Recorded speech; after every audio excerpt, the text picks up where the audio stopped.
The biggest myth people have when starting a business. So I'm gonna make this episode quick. I want to tell you guys the biggest myth that people have when starting a business.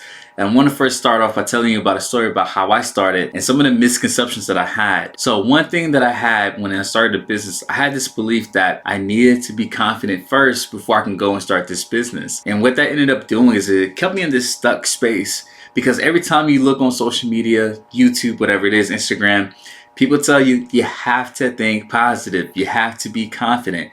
And to a degree, I agree with those things, but it's the message that these things send to people like you and myself that leaves us stuck. If someone's telling you, hey, you need to be confident to be successful, what do I do when I'm not confident, right? Do I recite affirmations in the mirror? Do I read some books? Do I look on my past successes? Like, what is it that I must do in order to be confident so that I can start?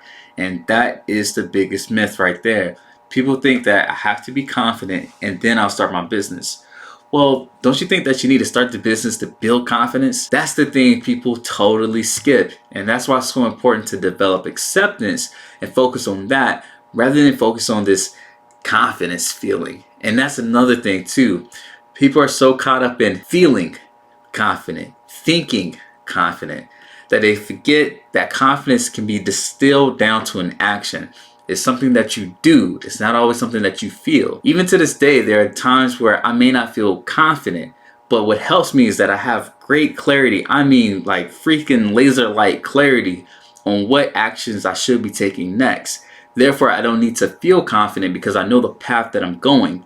When I go down this path and I'm doing it, it actually starts to build the confidence within me that I need to start to go and execute on the things that I need to take care of, or whatever the case it may be, right? So don't think that, hey, look out world, when your boys start feeling confident and when your girls start feeling confident, it's a wrap, because that's going to keep you on the sideline. And that's probably the thing that's been keeping you on the sideline at this point. So I'm going to tell you guys 3 quick things that you need to be doing right now to help you overcome this belief that you need to feel confident first. So one of the things is understanding that confidence is something that is built over time. It's not something that I can just boom, give it to you in just a minute or in an hour. It's something that you need to practice. Now, I will give you the skills and the techniques that you need, but it's up to you to implement these things over the course of time to build that confidence.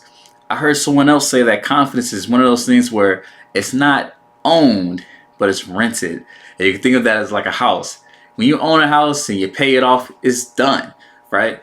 But with success, with confidence, it doesn't work like that.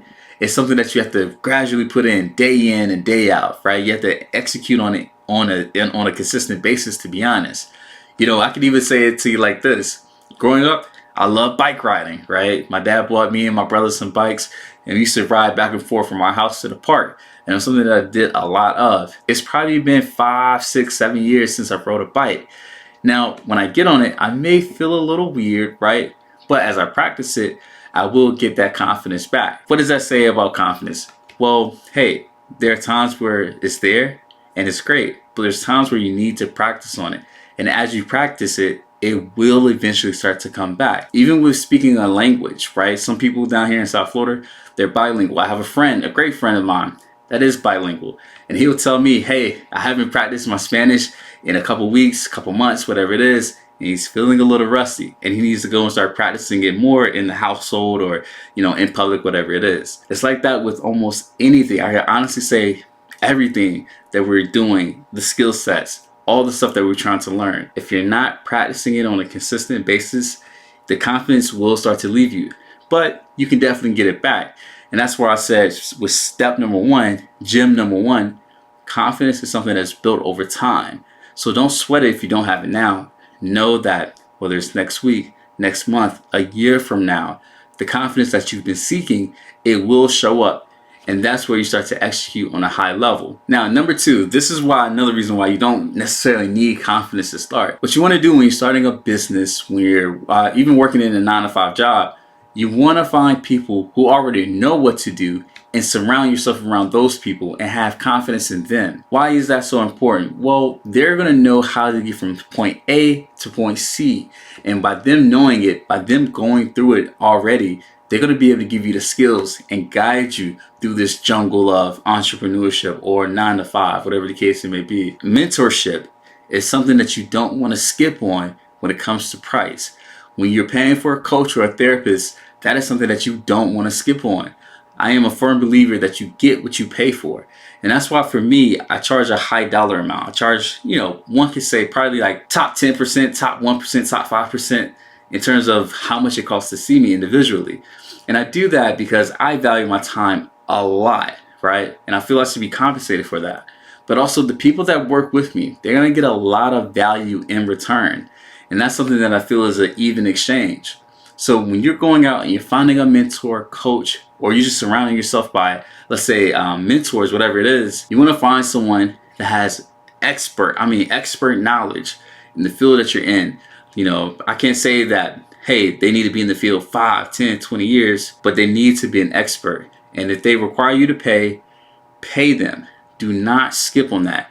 To a degree, you may even want to tip them, right? Just to show how serious you are when it comes to their time and their services. All right, number 3, and the last reason why you don't need to have confidence to start a business, to start a career, or anything else that you're looking for. And I said this earlier and I'm gonna say it again. Clarity is something that you should really be focused on. Again, for me, there may be times I don't have the confidence feeling, right? I don't feel it. I may not even think that it's possible, but I know exactly what the next step in my life looks like. Therefore, there's no question. I just go out there and I do it. And I know if I do it on a consistent basis, the confidence will later build, as I mentioned in step number 1. So for you, if you find yourself lacking confidence when it comes to starting your business, ask yourself, who are the people that I'm trying to serve? That's a great way to build clarity. What are the problems that they deal with, right? That's another great way to build clarity. And then how am I going to solve those problems for them? That's another great way to build clarity. All of these questions that you're asking is designed just to give you this ironclad vision. When you have that, the confidence will come because you know exactly which way you're supposed to be going. Sometimes when you're driving on the highway, there's storms, right? Storms, there may be traffic. If you're up north, it may be snow, like whatever it is. But you have your GPS system locked and loaded. So you know the path that you should be going.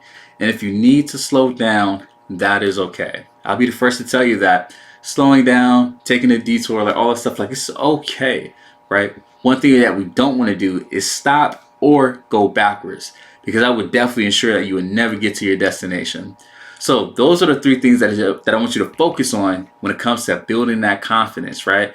And it actually has nothing to do with confidence to begin with, because there's so many other things that you can do to build the confidence later. So again, these are the 3 things that you can do to help overcome the biggest myth of entrepreneurship, and it's thinking that you need to have confidence first before you go out and start your business. This is Coach Wells. Guys, thank you for listening to this podcast. Like, comment, but definitely subscribe to this podcast. That really helps me out, and it helps other people to find my podcast and all the gems that I give on it. So take care, be safe, and I'll see you guys later.